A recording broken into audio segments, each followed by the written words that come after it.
बुद्ध और किसान की कथा एक ऐसी कहानी है जो जीवन के गहरे सत्य और बुद्ध की करुणा एवं ज्ञान को सरलता से प्रस्तुत करती है। इस कथा के माध्यम से बुद्ध ने दिखाया कि कैसे एक साधारण किसान भी उनके संदेश को समझ सकता है और अपने जीवन को सुखमय बना सकता है। प्राचीन भारत में जब महात्मा बुद्ध ने अपना ज्ञान प्राप्त किया और धम्म का प्रचार शुरू किया, तो उन्होंने विभिन्न जातियों और पेशों के लोगों को अपने उपदेशों से लाभान्वित किया। बुद्ध के समय का समाज मुख्यतः कृषि आधारित था, जिसमें किसान एक महत्वपूर्ण भूमिका निभाते थे। किसान कड़ी मेहनत और संघर्ष में जीवन व्यतीत करते थे और उनके लिए धम्म का संदेश विशेष रूप से महत्वपूर्ण था। एक बार की बात है, बुद्ध अपने शिष्यों के साथ एक छोटे से गांव में गए। ये गांव हरे भरे खेतों और खेतिहर किसानों से भरा था। जब गांव के लोगों ने सुना कि बुद्ध उनके गांव में आए हैं, तो वे बड़ी संख्या में उन्हें सुनने के लिए एकत्र हुए। उनमें से अधिकांश किसान थे जिनके जीवन में दिन रात खेतों में मेहनत करना ही सबसे बड़ा कार्य था। गांव का एक प्रमुख किसान, जिसका नाम कश्यप था, बुद्ध के आने की खबर सुनकर बहुत उत्साहित हुआ। कश्यप एक ईमानदार और मेहनती किसान था, लेकिन उसका जीवन कठिनाइयों से भरा हुआ था।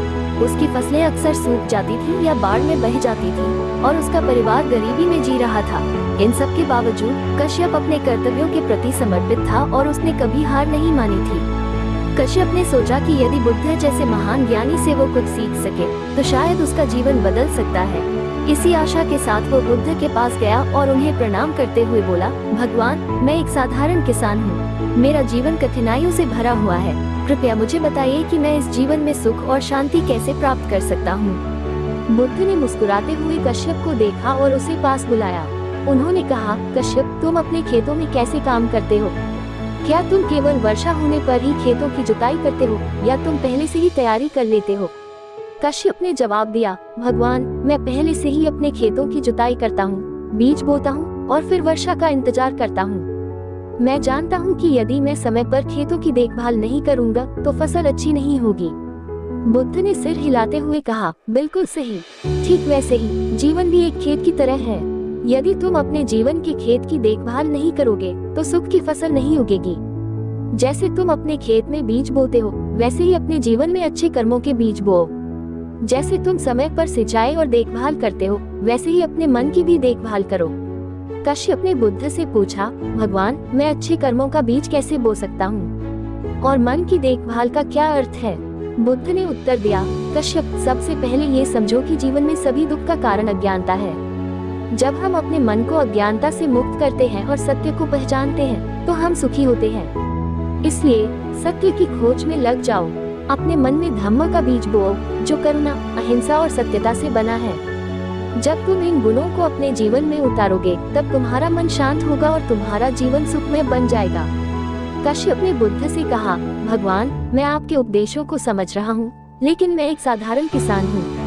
मेरे पास इतना समय नहीं होता कि मैं ध्यान और साधना कर सकूं। बुद्ध ने मुस्कुराते हुए कहा, कश्यप, जैसे तुम अपने खेतों में मेहनत करते हो, वैसे ही तुम्हें अपने मन के खेत में भी मेहनत करनी होगी। धम्म का मार्ग कठिन है, लेकिन जो इस पर चलते हैं, उन्हें अंततः शांति और आनंद प्राप्त होता है। जीवन में हर चीज में समय और धैर्य की आवश्यकता होती है। जैसे एक बीज को पेड़ बनने में समय लगता है, वैसे ही तुम्हारे जीवन में सुख की फसल को भी समय लगेगा। बुद्ध ने आगे कहा, कश्यप, किसान का जीवन संतुलन पर आधारित होता है। अगर तुम समय पर खेत की जुताई नहीं करते या ज्यादा पानी दे देते हो, तो फसल खराब हो जाएगी। उसी तरह तुम्हारे जीवन में भी संतुलन आवश्यक है। काम और आराम, ध्यान और कर्म, सबका एक संतुलन होना चाहिए। जब तुम संतुलित जीवन जीते हो, तो तुम्हारा मन स्थिर होता है और तुम सही दिशा में आगे बढ़ते हो। कश्यप ने बुद्ध के उपदेशों को गहराई से सुना और उन्हें अपने जीवन में लागू करने का संकल्प लिया। उसने अपने मन में धम्म का बीज बोया और धीरे धीरे अपने जीवन में सकारात्मक बदलाव महसूस किया। उसने समझा कि जैसे खेती में मेहनत, धैर्य और समर्पण की आवश्यकता होती है, वैसे ही जीवन में भी इन गुणों की आवश्यकता होती है। बुद्ध ने किसान कश्यप को ये भी समझाया कि जीवन में हर इंसान अपने कर्मों का किसान है।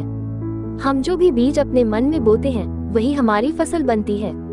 अगर हम अच्छे विचारों और कर्मों के बीज बोते हैं, तो हमारा जीवन सुखमय होता है। यदि हम बुरे विचारों और कर्मों के बीज बोते हैं, तो हमारा जीवन दुख से भर जाता है। बुद्ध का यह संदेश केवल कश्यप के लिए ही नहीं था, बल्कि सभी के लिए था। उन्होंने ये स्पष्ट किया कि जीवन में चाहे कोई भी कार्य हो, उसे पूरी निष्ठा, ईमानदारी और सही दृष्टिकोण से करना चाहिए। जब हम अपने मन को अज्ञानता से मुक्त करते हैं और सत्य की ओर अग्रसर होते हैं, तभी हमें सच्ची शांति और आनंद की प्राप्ति होती है। इस प्रकार बुद्ध और किसान की यह कथा हमें ये सिखाती है कि जीवन के हर क्षेत्र में संतुलन, धैर्य और सही दृष्टिकोण की आवश्यकता होती है। चाहे हम किसी भी पेशे से जुड़े हों, बुद्ध के उपदेश हमारे जीवन को सही दिशा में ले जाने में सहायक होते हैं। कश्यप ने बुद्ध के उपदेशों को अपने जीवन में लागू किया और धीरे धीरे उसका जीवन सुखमय और शांतिपूर्ण बन गया।